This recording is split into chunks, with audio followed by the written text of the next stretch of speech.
Olá, meu nome é Sérgio Pontes Ribeiro, eu sou cientista, pesquisador pela Universidade Federal de Ouro Preto e criador do site O Corsário Ciência de divulgação científica. Eu sou biólogo e ecólogo de formação e tenho trabalhado com a ecologia do adoecimento. Nesses estudos a gente tenta entender como as relações entre os parasitas e seus hospedeiros resultam ou não no adoecimento dos hospedeiros. Isso é importante hoje porque temos o pronunciamento do presidente da República, Jair Bolsonaro, negando fatos científicos, negando a necessidade absoluta de isolamento social. E há no isolamento social um aspecto ecológico que eu gostaria de explicar, que é extremamente importante. Os infectologistas e os epidemiologistas focam na questão relacionada à saúde pública e o sistema de atendimento público, espalhando numericamente o número de casos de ocorrências mais graves ou mediamente graves, para que não se sature o sistema. Essa é a justificativa mais fácil de se entender sobre a razão de se ter o isolamento social e é correta. Porém, há um outro aspecto importantíssimo, extremamente relevante, que não tem sido muito mencionado no mecanismo de isolamento social e controle de pandemias. Quando um novo parasita invade um hospedeiro, ele encontra esse hospedeiro com nenhuma resistência imunológica a seu crescimento. No primeiro momento, essa entrada nessa nova espécie de hospedeiro se dá de uma maneira suave.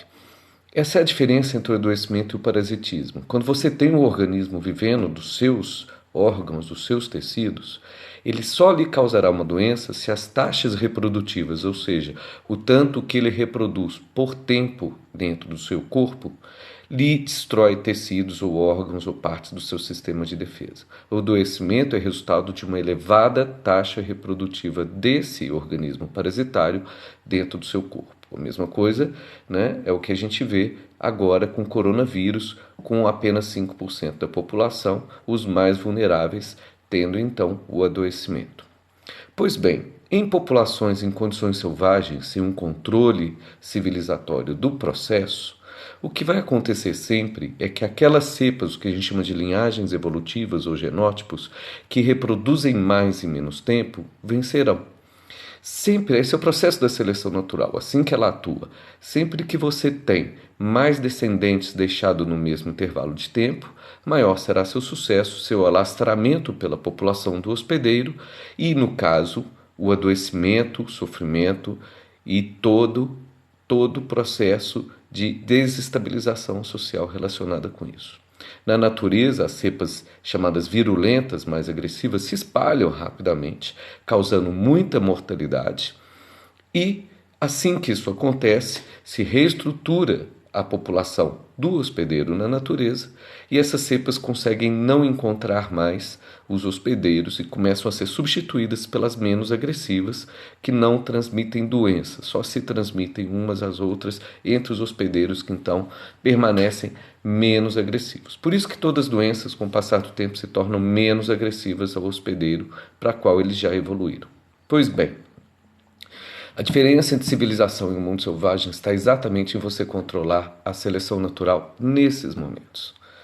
A gente tem que ver que podemos entrar num processo de exposição uns aos outros e dar armas aos eugenistas, as pessoas que não se importam com o sofrimento de ninguém, não se importam com a morte, com toda a tristeza, pobreza e miséria que vai sobrecair sobre essa camada da sociedade que irá morrer, e criar todo o ambiente necessário para que as cepas mais agressivas, virulentas, se espalhem na nossa população, causando um certo caos social que trará mais prejuízos econômicos do que lutar contra isso agora.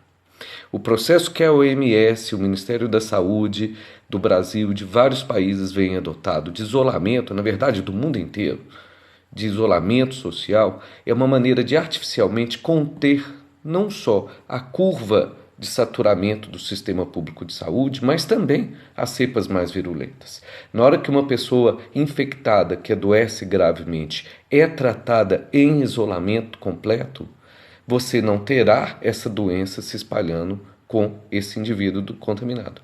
Então se elimina a chance natural das formas agressivas do vírus se espalharem. Esse controle social é extremamente importante, não só para o momento de agora, mas para que ao longo do próximo e do ano seguinte a doença não retorne de uma maneira muito agressiva. Essa é a maneira como o ebola tem sido contido na África e a gente não pode se negar à obrigação social e política de exercer ciência nesse momento e proteger a sociedade dessa maneira.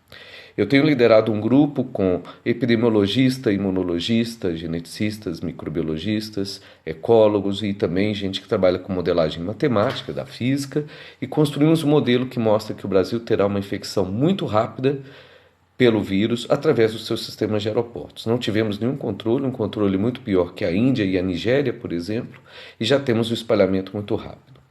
Todas as cidades do Sudeste com uma excelente capacidade hospitalar irão sincronicamente chegar no pico de curva se nada for feito, e um pouco mais tarde a região norte e centro-oeste, com consequências terríveis às populações indígenas, tradicionais, nos lugares mais afastados e com poucos recursos para a saúde. Isso há chance de reverter, há como mudar isso, mudando a política de controle a partir dos aeroportos, mas essencialmente isso não dará mais certo porque o vírus já está se espalhando na população se não nos mantivermos em casa. Permaneça em casa, não escute seu presidente, não compre coisas de empresários que são genocidas.